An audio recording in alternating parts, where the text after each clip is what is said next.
What's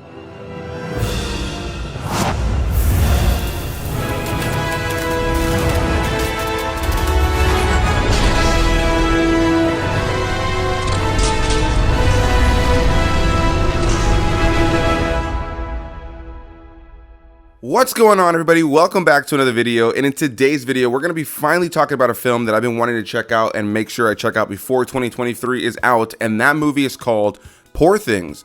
Directed by Yorgo's Lanthimos with a screenplay by Tony McNamara, and this is written off of a novel by Alasdair Gray. This film stars people like Emma Stone, Mark Ruffalo, Willem Dafoe, Rami Youssef, Christopher Abbott, and many, many more. And before we get too far into this video, let's hear a word from today's sponsor. Whether you're trying to get yourself in the right headspace for the day, maybe you got a lot of stress going on in your day-to-day life, or you're like me and you do not have a good sleep schedule, you're going to want to try out the sponsor of today's video, and that is hemp honey. They use all natural ingredients, no GMOs, no artificial flavors, infused with their hemp extract to give you a various amount of products that can give you different forms of alleviation for your specific needs. Me personally, as I mentioned, I don't sleep all that well, so I've been trying their hemp honey sticks, the sleep version, which these are great. You can literally ingest them right out of the stick itself. You can put it into your coffee, into your tea, whatever the case may be. And I'd like it because it doesn't make me ever feel overly drowsy or anything like that. But instead, once I've actually fallen asleep, I'm having far deeper sleep, waking up feeling far more rested. And the kind folks over at Hemp Honey are giving you guys the chance to get 10% off of your order over on their website by following the link in my description box down below and putting promo code Perez10 at checkout. Again, a big thanks to Hemp Honey for sponsoring today's video. I really appreciate it. Bizarre. That is the main word that I can use to really describe this movie right out of the gate. As I mentioned before, this is a movie I was really looking forward to checking out, most notably because I like weird movies. If you've been following the channel, if you've gotten a sense of my taste, if it's a little weird, if it's a little off color, if it's a little just bizarre, I'm at least going to be intrigued by it. That's not to say I'm necessarily going to love it, but it's at least something that's going to catch my interest. It's at least something that's going to catch my eye. And so in the case of Poor Things, the trailer, without a doubt, definitely caught my interest. And of course, as we've gotten closer to a lot of the big movies coming out for awards consideration, a lot of the movies that are in the conversation for awards contention, this was one that was, of course, being tossed around, most notably for our lead star in the film, Emma Stone, who undoubtedly gives one of, if not her most committed role that she's ever given. Now, whether or not this is your favorite performance from somebody like Emma Stone is going to be your own personal taste, of course, and that would be genuinely kind of what I would say about this movie across the board. This is a movie that I found to be masterfully made in so many ways. And I've looked through a few of my peers' reviews, and there are some people who are calling this a flat-out 5-star masterpiece. And then there are some others that are, not necessarily loving it all that much. And I think this is truly a movie that, even if you are a huge film fan and you can recognize how well made it is, it's really, really gonna depend on your personal taste on whether you're gonna actually have enjoyed this film or if it's gonna be something that just was not your cup of tea. So I think right out of the gate, that's just something to talk about, right? I think this is gonna be a divisive film when it comes to casual moviegoers across the board. Now, for the most part, it's got incredibly great reviews. It's probably one of the best reviewed films of this year. And I think a lot of that comes down to just how unique this movie is. The overall look, the feel, the performances, it has an identity that gives itself something just unique to who and what it is. And so right out of the gate, I love that. I love the notion of this film just having its own identity, because I think in a world where we have so many films that just lack originality or just kind of feel like, another film you've seen before, this movie does not feel that way at all. I can genuinely say I don't think I've ever seen another movie that is like Poor Things, and I mean that in the best possible way. Though I can say in my own personal taste that sometimes I think it's a little too weird for its own good. I think sometimes it leans into the bizarre, so much so that it kind of maybe detracts from some of the overall themes that the movie is trying to portray. But those are pretty minimal gripes in a film that I thought was actually incredibly, incredibly well made. And let's just start off with what I really loved about this film.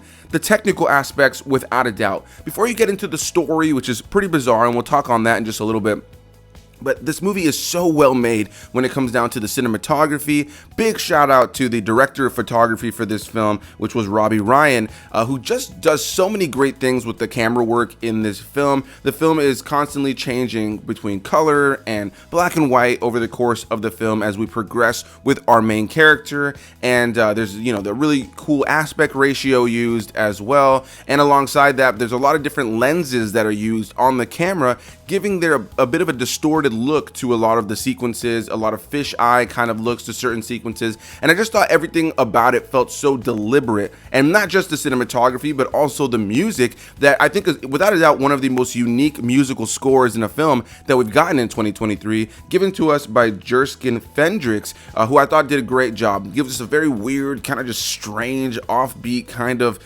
musical composition that 110% fits this film. And the main thing I can really say in terms of the technical aspects that really just impressed me a lot is that everything feels deliberate. The production design, the set design in general, the costume design, just the wardrobe department as an overall, the makeup that's used throughout the course of the film, like I said, the music, the cinematography, the performances, everybody knows what kind of movie they're in. This isn't a movie where the actors are acting in some sort of real world. All of the performances are rather theatrical, as it's a fictionalized version of the real world that is oftentimes just kind of surreal at times and just very strange and just like very different. It's supposed to be the real world, but it's not clearly the real world. And so with that, you have all of these characters being played by these actors being very theatrical or being very strange. Everybody is giving a different performance. They know what kind of movie they're in. They're not giving a straightforward, this is just another movie kind of performance.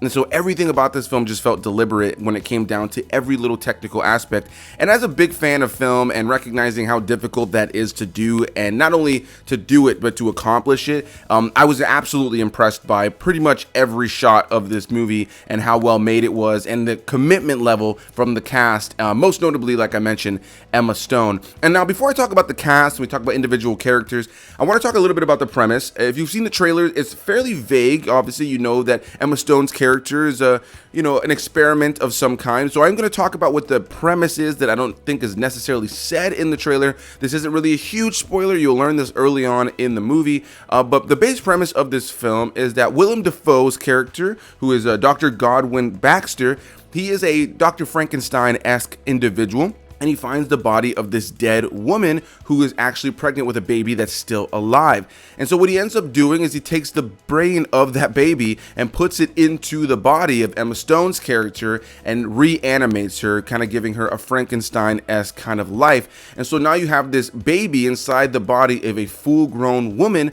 who now, over the course of the film, is intrigued by life, wants to learn everything she can about life, wants to go out there and experience life, and unfortunately, throughout the course of the film, recognizes that hope can be crushed, that humans can be cruel, and that there are a lot of manipulative people out there that will try to put her in a box. This movie has a lot of messages and themes when it comes down to just us as humans and beings in general, growing up in this world, being hopeful, being excited to learn and to see things, only to recognize the dark sides of the world, and how oftentimes as we get older, as we continue to become more experienced in life, that kind of excited, kind of hopeful person that we were when we were younger starts to fade away, and we become a lot more jaded and a lot more sad, if you will, a lot more serious as the world kind of rips that joy away from you. However, most notably, this film is specifically, I think, making a commentary on women and how there are so many women who are raised in worlds where they're groomed by older individuals, or they're raised by worlds where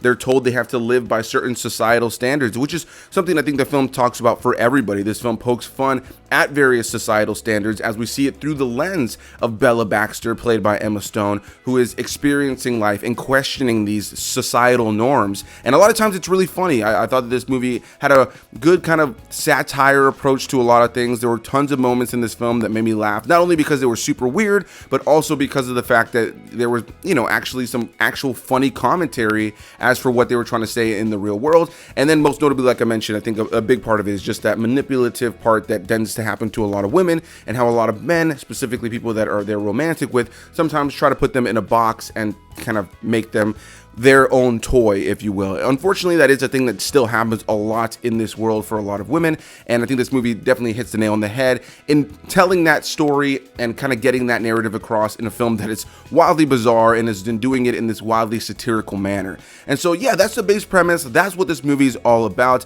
And so Emma Stone, yeah, she plays Bella Baxter, and I think this has to be, without a doubt, her most committed role that I've ever seen. She really commits to this role. I saw a actors on actor between her and Bradley Cooper, where she was talking about like over a year, almost a year and a half of preparation, just getting the character's mannerisms down, how she walks, how she speaks. And I thought she did an incredible job over the course of the film. I was consistently mesmerized. And Emma Stone is an actress I already love. I don't necessarily know that this is my favorite performance from her personally, as I enjoy other characters she's played more when it comes down to just being a likable character across the board. But I was so into her portrayal here as she plays this character so well. She captures the innocence of a young mind in a full-grown body, and that, you know, exploration that I think we all want. You know, I can recognize when I was younger, I used to be so excited about the idea of living life, of being older, of being able to experience things that only adults can do and go places on my own, and not really have any sort of restrictions of parents and different things like that. And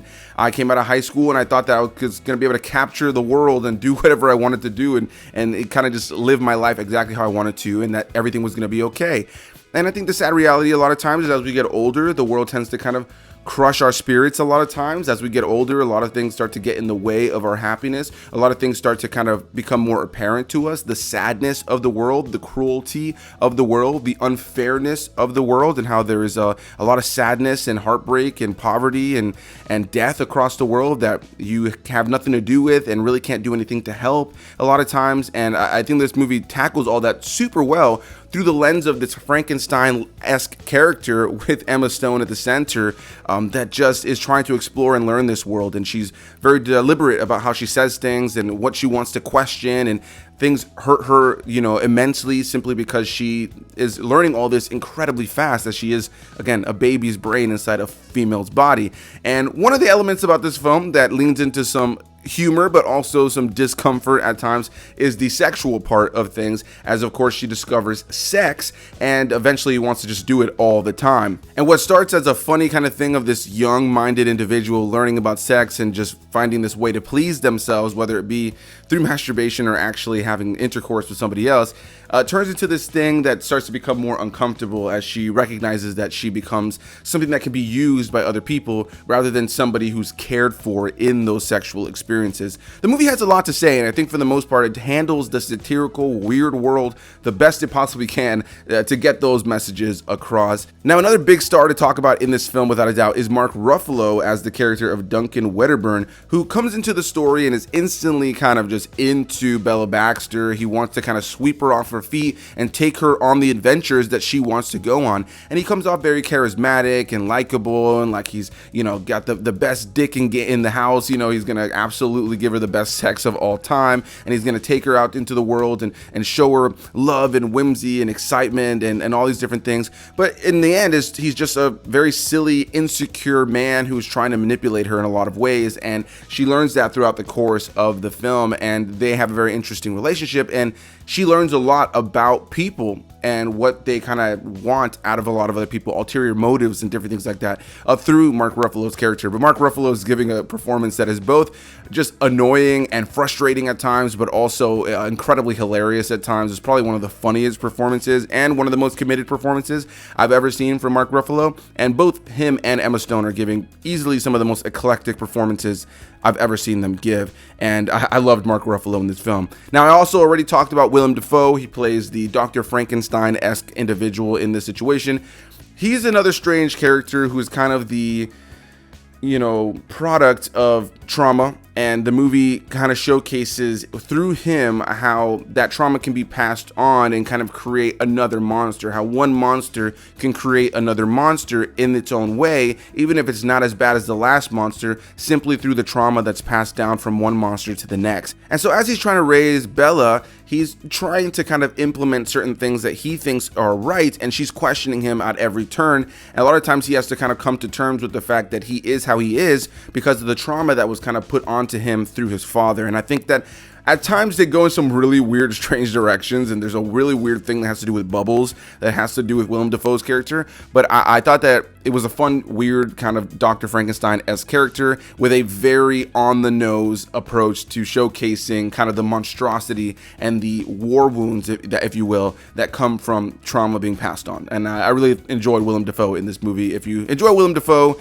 I think you know what to expect here. He's a great actor, and he does a fantastic job in this role as well. And there are so many other characters and things that happen over the course of this film, but I don't want to sit here and break down absolutely everything. I think this is a movie that people should experience for themselves. This is a movie that people need to get their own opinion on. There's going to be a lot of opinions circulating for this film. I was assuming, especially once it hits streaming, you know, obviously there's already a lot of people who have seen it. It's got really good reviews on Rotten Tomatoes and Letterboxd from most people. But, you know, I'm sure once this becomes something that just a casual viewer can just kind of throw on, not somebody who's a big film fan who wants to go see this movie, just something that's maybe going to just catch somebody's eye on a streaming service. I'm sure there's going to be a lot of varying opinions with people being like, what the fuck is going on? I could totally see this being a movie that people just like do drugs and watch just to kind of take in the bizarre nature of this movie. Now, as for my personal feelings, as I've mentioned, I think the movie is incredibly well made, and I really enjoyed a lot about it. I thought the story was really impactful a lot of times, and it uses that satirical approach in this very weird and wacky fictional world to tell a really, you know, meaningful story that has some really good messages and themes beneath it. What I can say though, unfortunately, is that I didn't love everything about the film, as I found the first half of the film to be pretty excellent. I was on board. I was not bored at all. I was really enjoying the film, only for us to get to a section in the latter half of the film that features a brothel, and I'll leave it at that, that I felt just overstayed its welcome just a little bit.